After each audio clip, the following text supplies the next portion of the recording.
2 Chronicles Chapter 15. And the Spirit of God came upon Azariah the son of Oded. And he went out to meet Asa and said to him, Hear me, Asa and all Judah and Benjamin, Jehovah is with you while you are with him, and if you pursue him, he will be found by you, but if you forsake him, he will forsake you. Now for a long time Israel has been without the true God and without a teaching priest and without law. But in their distress they turned to Jehovah the God of Israel and sought him, and he was found by them. For in those times there was no peace to him who went out or to him who came in, for great afflictions were upon all the inhabitants of the lands. For they were crushed, nation against nation and city against city, for God afflicted them with every distress. But you be strong and do not let your hands fail, for there is reward for your labor. And when Asa heard these words, that is, the prophecy of Oded the prophet, he strengthened himself and put away the detestable things from all the land of Judah and Benjamin and from the cities that he had taken in the hill country of Ephraim. And he restored the altar of Jehovah, which was before the portico of Jehovah. And he gathered all Judah and Benjamin and the sojourners with them from Ephraim and Manasseh and Simeon, for many from Israel threw in their lot with him when they saw that Jehovah his God was with him.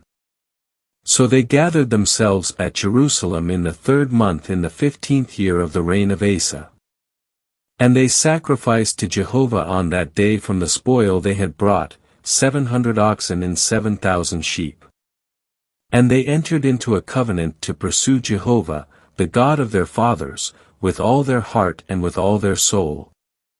And covenanted that anyone who did not pursue Jehovah the God of Israel would be put to death, whether small or great, whether man or woman. And they swore to Jehovah with a loud voice and with shouting and with trumpets and with horns.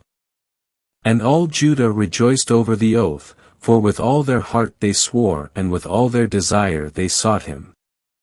And he was found by them, and Jehovah gave them rest all around.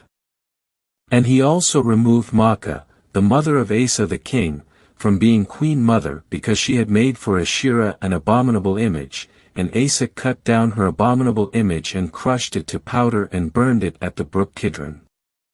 But the high places were not taken away from Israel, otherwise Asa's heart was perfect all his days. And he brought into the house of God the things that his father had sanctified and that he had sanctified silver and gold and vessels. And there was no war until the 35th year of Asa's reign. 2 Chronicles Chapter 16. In the 36th year of the reign of Asa, Baasha the king of Israel went up against Judah and built Ramah that he might prevent anyone from going out or coming to Asa the king of Judah.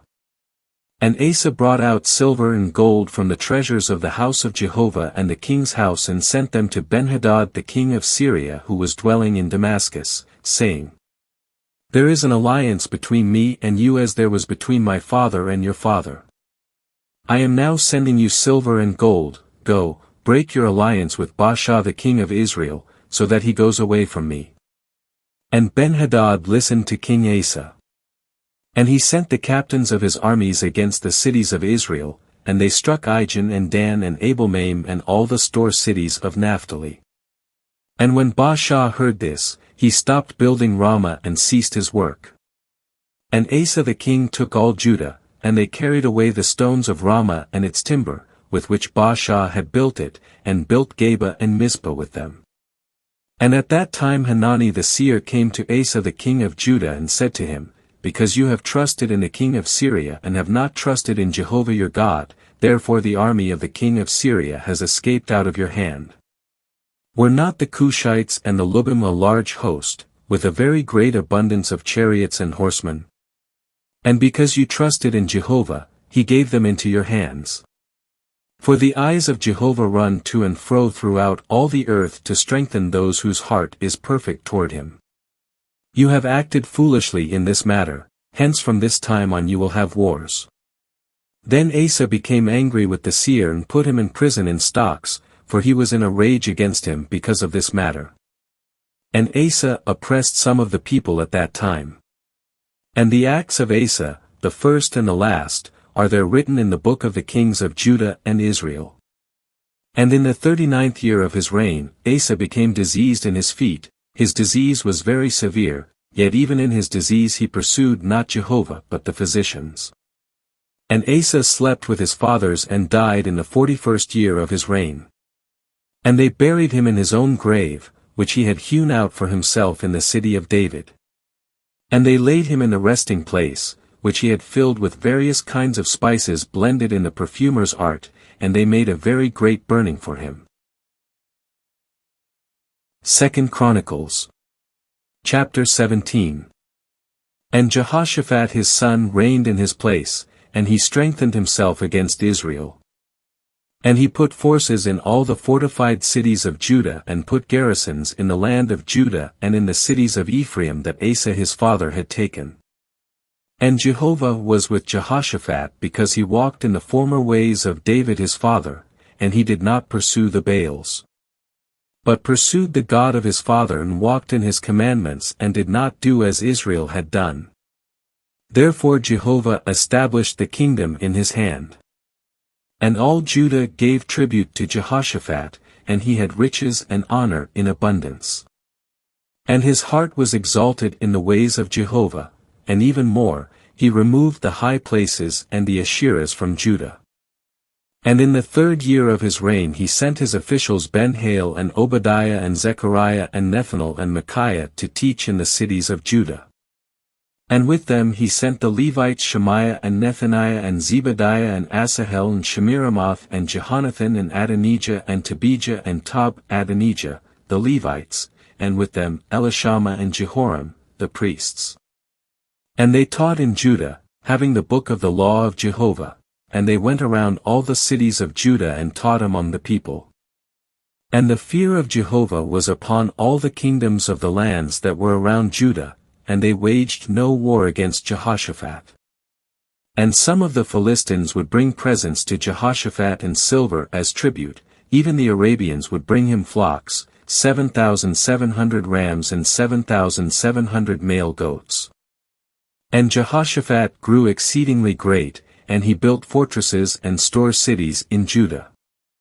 And he conducted many works in the cities of Judah and had men of war, mighty men of valor, in Jerusalem. And this was the muster of them according to their father's house, of Judah, the captains of thousands, Adnah the captain, and with him 300,000 mighty men of valor. And next to him was Jehohanan the captain, and with him 280,000. And next to him was Amasiah the son of Zichri, who offered willingly himself to Jehovah, and with him 200,000 mighty men of valor. And of Benjamin, Eliada, a mighty man of valor, and with him 200,000 men armed with bow and shield. And next to him was Jehozabad, and with him 180,000 armed for war. These were those who served the king, besides those whom the king had put in the fortified cities throughout all Judah. 2 Chronicles Chapter 18. And Jehoshaphat had great riches and honor, and he allied himself in marriage with Ahab. And after a number of years he came down to Ahab in Samaria. And Ahab slaughtered sheep and oxen in abundance for him and for the people who were with him, and persuaded him to go up against Ramoth-Gilead. And Ahab the king of Israel said to Jehoshaphat the king of Judah, "Will you go with me to Ramoth-Gilead?" And Jehoshaphat said to him, "I will be as you are, my people will be as your people, we will be with you in battle." And Jehoshaphat said to the king of Israel, "Ask today, I beg you, for the word of Jehovah." And the king of Israel assembled the prophets, 400 men, and said to them, "Shall we go against Ramoth-Gilead to battle, or shall I refrain?" And they said, "Go up, and God will give it into the king's hand." But Jehoshaphat said, "Is there not yet another prophet of Jehovah here, that we might inquire of him?" And the king of Israel said to Jehoshaphat, "There is yet one man by whom we may inquire of Jehovah, but I hate him, for he prophesies no good concerning me, but always evil." He is Micaiah the son of Imlah. And Jehoshaphat said, Let not the king say so. Then the king of Israel called a certain officer and said, Quickly bring Micaiah the son of Imlah.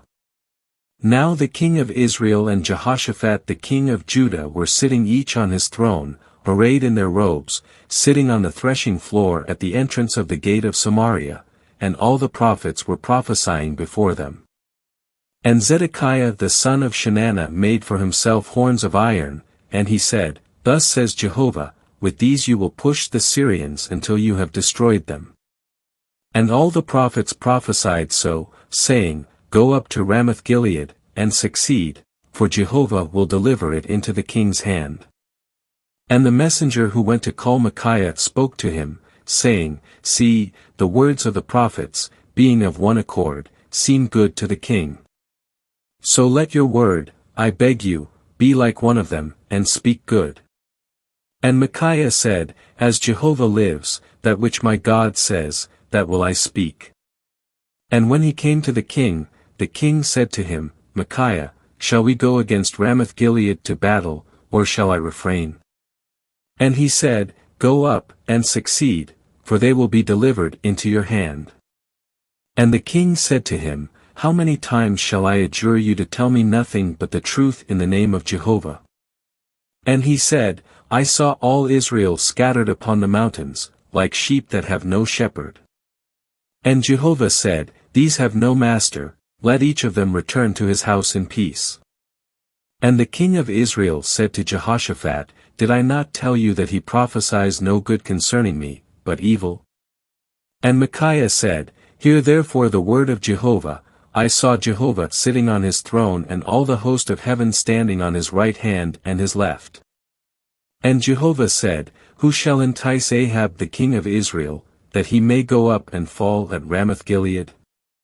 And one said after this manner, and another said after that manner. And there came forth a certain spirit and stood before Jehovah and said, I will entice him. And Jehovah said unto him, How? And he said, I will go forth and be a lying spirit in the mouth of all his prophets. And he said, You shall entice him and surely prevail. Go forth, and do so. So now Jehovah has put a lying spirit in the mouth of these your prophets, and Jehovah has spoken evil concerning you. Then Zedekiah the son of Chenaanah approached and struck Micaiah upon the cheek and said, Which way did the Spirit of Jehovah pass from me to speak to you? And Micaiah said, You will see on that day when you go from room to hide yourself. And the king of Israel said, Take Micaiah and carry him back to Amon the governor of the city and to Joash the king's son. And you shall say, Thus says the king, Put this man in prison, and feed him with the bread of affliction and with the water of affliction until I return in peace. And Micaiah said, If you return in peace at all, Jehovah has not spoken by me. And he said, Listen, O peoples, all of you. And the king of Israel and Jehoshaphat the king of Judah went up to Ramoth-Gilead. And the king of Israel said to Jehoshaphat, I will disguise myself and enter into the battle, but you put on your robes. And the king of Israel disguised himself, and they went into the battle. And the king of Syria commanded the captains of his chariots, saying, Fight neither with small nor great, but with the king of Israel only. And when the captains of the chariots saw Jehoshaphat, they said, This is the king of Israel. And they surrounded him to fight, and Jehoshaphat cried out. And Jehovah helped him, and God diverted them from him. And when the captains of the chariots perceived that he was not the king of Israel, they turned back from pursuing him. And a man drew a bow at random and hit the king of Israel between the scale armor and the breastplate. And the king of Israel said to his charioteer, Turn your hand, and drive me out of the camp, for I am wounded. And the battle increased that day, and the king of Israel was propped up in his chariot before the Syrians until the evening, and he died at the time of the setting of the sun.